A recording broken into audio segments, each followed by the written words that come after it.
नमस्कार। आज मंत्रिपरिषद में 30 एजेंडों पर निर्णय हुआ है। 30। सबसे पहले जो महत्वपूर्ण एजेंडे हैं इसमें 6 औद्योगिक क्षेत्र के बारे में निर्णय लिए गए हैं। इसमें 5 नए औद्योगिक क्षेत्र गठन का निर्णय लिया गया है और एक पुराना जो औद्योगिक क्षेत्र है उसका विकास का है। सबसे पहले जो औद्योगिक क्षेत्र है वो है बेगूसराय जिला अंतर्गत अंचल बेगूसराय के मौजा कुसमौत थाना संख्या 334 में। इसमें 991 एकड़ 991 एकड़ भूमि का अधिग्रहण करने का निर्णय लिया गया है और इसमें 3 अरब 51 करोड़ 59 लाख 76,345 रुपए का व्यय होगा। तो बेगूसराय में 991 एकड़ भूमि का नए औद्योगिक क्षेत्र के लिए अधिग्रहण किया जाएगा और इसमें 3 अरब 51 करोड़ 59 लाख 76,345 रुपए व्यय होंगे। पटना जिला अंतर्गत यह नया औद्योगिक क्षेत्र है। जिला अंतर्गत अंचल बख्तियारपुर के मौजा सैदपुर थाना नंबर 170। इसमें 500 एकड़ भूमि का आधारभूत संरचना विकास प्राधिकार के माध्यम से अधिग्रहण किया जाएगा। इसमें 2 अरब 19 करोड़ 34 लाख 84,930 रुपए व्यय होंगे। तो बख्तियारपुर अंचल में 500 एकड़ भूमि का अधिग्रहण होगा नए औद्योगिक क्षेत्र के लिए। सिवान जिला अंतर्गत अंचल मैरवा के अंतर्गत मौजा अटवा थाना नंबर 45। इसके अंतर्गत 167 एकड़ भूमि का अधिग्रहण होगा। इसके अंतर्गत रुपए 1 अरब 13 करोड़ 92 लाख 24,000 रुपए इसमें व्यय होंगे। 167 एकड़ भूमि इसमें का अधिग्रहण होगा। सहरसा जिला अंतर्गत अंचल कहरा मौजा बंगांव थाना नंबर 137।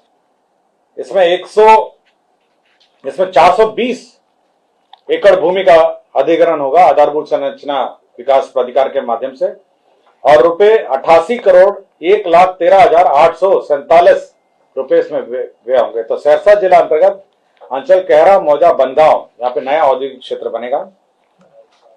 मधेपुरा जिला अंतर्गत अंचल ग्वालपाड़ा के मौजा विश्वाड़ी में रकबा 143 एकड़ और अन्य भूमि सब मिला के 548 एकड़ कुल भूमि आधारभूत संरचना विकास प्राधिकार द्वारा अधिग्रहण किया जाएगा। इसके अंतर्गत 41 करोड़ 26 लाख 100 रुपए मात्र व्यय किए जाएंगे। ये मधेपुरा का नया औद्योगिक क्षेत्र होगा। वित्तीय वर्ष 2025-26 में अमृतसर कोलकाता और औद्योगिक कॉरिडोर परियोजना, ये पुरानी परियोजना है, ये डोबी के पास है। कहता है integrated manufacturing cluster IMC Dobby गया के भौगोलिक क्षेत्र विस्तार हेतु वन भूमि के समतुल्य रैयती एवं अनाबाद बिहार सरकार के सर्वेक्षित भूमि अंचल मोहनपुर के विभिन्न मौजा 700 एकड़ तथा अंचल फतेहपुर के विभिन्न मौजा में 600 एकड़ अर्थात कुल समेकित भूमि रकबा 1,300 एकड़ का आधारभूत संरचना विकास प्राधिकार के माध्यम से अधिग्रहण किया जाएगा। इसमें 4 अरब 16 करोड़ व्यय होंगे। उद्योग विभाग ने एक औद्योगिक इकाई को क्लियरेंस दिया है जिसमें मेसर्स मां प्रभावती टेक्सटाइल मिल्स यह polar fleece blanket cover bedsheet casement बनाएगा और इसमें कुल राशि जो है निवेश जो है 35 करोड़ 14 लाख 93,000 रुपए इसमें व्यय होंगे। तो ये नए औद्योगिक इकाई को क्लियरेंस मिला है। राज्य में एयरपोर्ट के विकास विस्तार के संबंध में मंत्रिपरिषद ने निर्णय लिया है जिसमें वीरपुर मुंगेर वाल्मीकि नगर मुजफ्फरपुर सहरसा एवं भागलपुर ग्रीनफील्ड हवाई अड्डों का ओएलएस सर्वे कराने का निर्णय लिया है। इसमें भारतीय विमानपत्तन airport authority of India limited India को 2 करोड़ 90 लाख 91,720 रुपए जीएसटी सहित भुगतान करने का निर्णय लिया है। तो मैं रिपोर्ट पढ़ देता हूं। वीरपुर मुंगेर वाल्मीकि नगर मुजफ्फरपुर सहरसा एवं भागलपुर ग्रीनफील्ड हवाई अड्डे का ओएलएस सर्वे का निर्णय लिया है। गया जी एयरपोर्ट का भी विस्तार का निर्णय लिया है। गया जी का जो रनवे है और साथ ही साथ उसका जो कैट 1 लाइट है उसको लगाने के लिए अतिरिक्त भूमि जो अधिग्रहण का निर्णय लिया है उसमें 18 एकड़ भूमि अतिरिक्त भू अर्जन करने का निर्णय लिया है जिसमें 137 करोड़ 17 लाख 16,016 रुपए मात्र व्यय होंगे। तो गया जी एयरपोर्ट का विस्तार का निर्णय लिया गया है। लोकनायक जयप्रकाश नारायण के नेतृत्व में दिनांक 18 मार्च 74 से 21 मार्च 77 तक की अवधि में हुए आंदोलन में मीसा और DIR के अधीन 1 माह से 6 माह एवं 6 माह से अधिक अवधि तक जेल में बंद रहे व्यक्तियों को जेपी समान पेंशन में बढ़ोतरी की गई है। इसमें जो पेंशन की बढ़ोतरी है 7,500 रुपए की जगह 15,000 रुपए भुगतान होंगे और 15,000 रुपए के स्थान पर 30,000 रुपए भुगतान होंगे।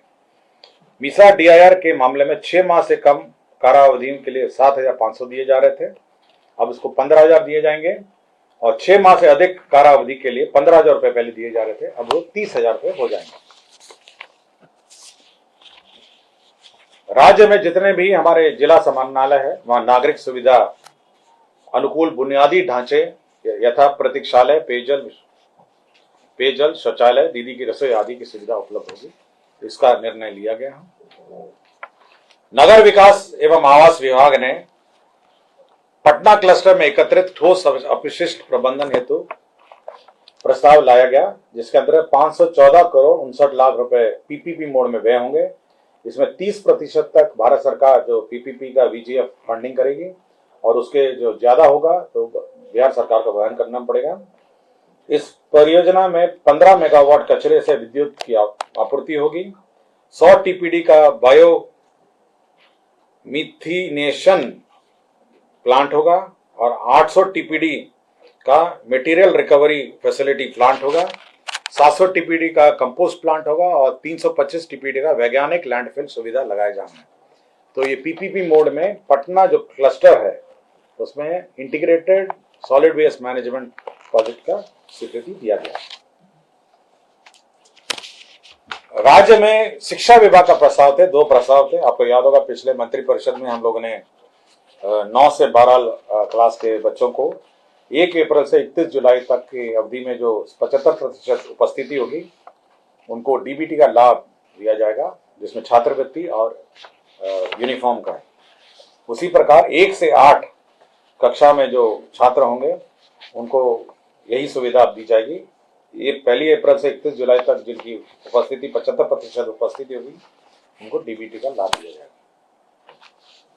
पशु एवं मत्स्य संसाधन विभाग में ये पशु अस्पतालों का निर्माण नाबार्ड में RIDF मद से करने का निर्णय लिया गया।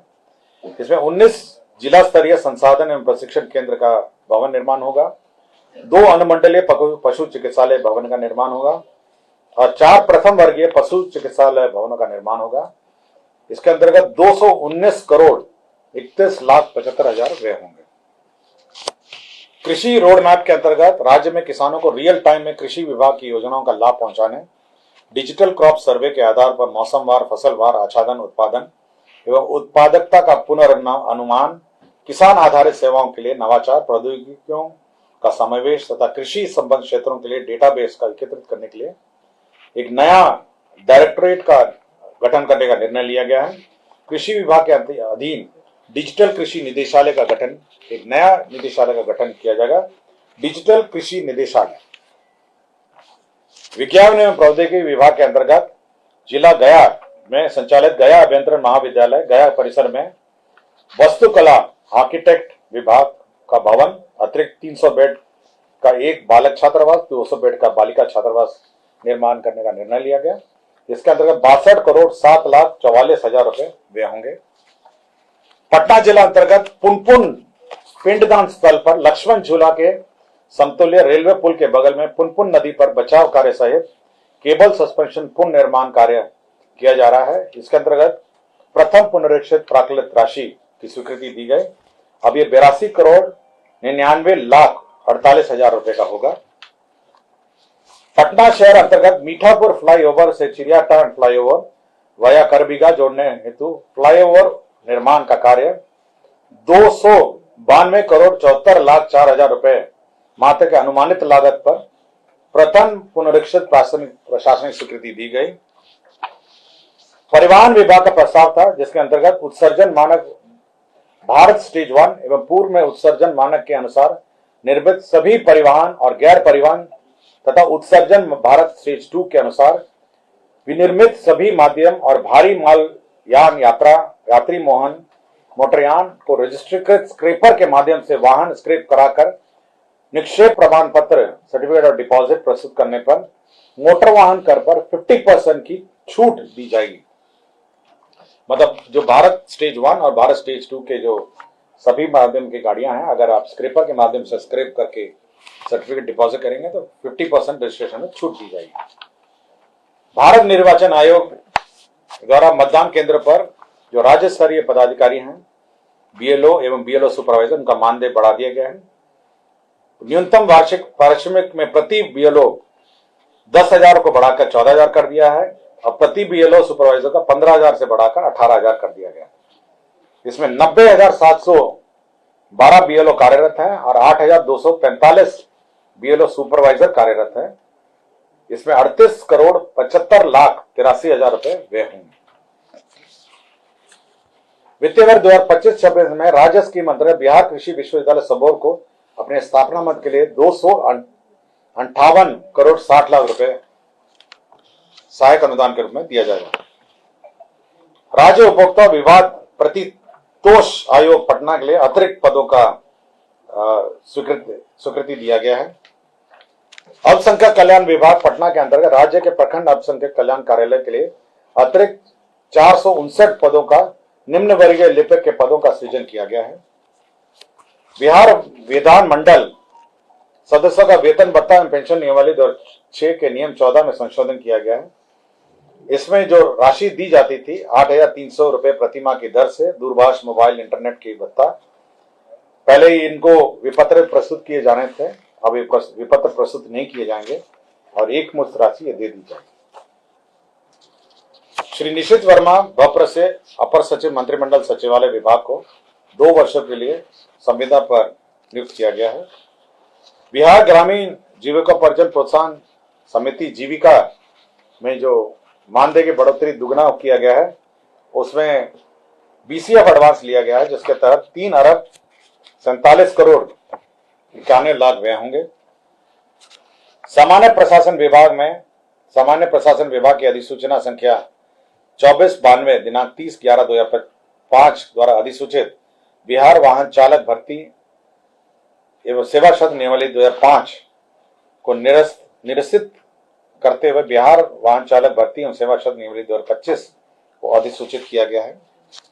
गोपालगंज जिला अंतर्गत अंचल कटैया, मौजा, बैरिया में थाना संख्या 72 में 6.94 एकड़ भूमि सशुल्क आधार पर बीआरएफ को स्थानांतरित किया गया और राज्य में के अंतर्गत अवस्थित निजी चिकित्सा महाविद्यालय में डीम्ड विद्यालय में स्नातक और स्नातकोत्तर पाठ्यक्रम में 50% सीटों पर नामांकन हेतु सरकारी चिकित्सा महाविद्यालय के लिए निर्धारित शुल्क के अनुरूप शुल्क निर्धारण करने के निर्णय को माननीय उच्च न्यायालय पटना द्वारा दिनांक 5/8/2025 को पारित न्यायाधीश के आलोक में स्थगित करने का निर्णय लिया गया। इसकी संतुष्टि की गई। धन्यवाद। कुल 30 एजेंडा पे निर्णय हुए हैं।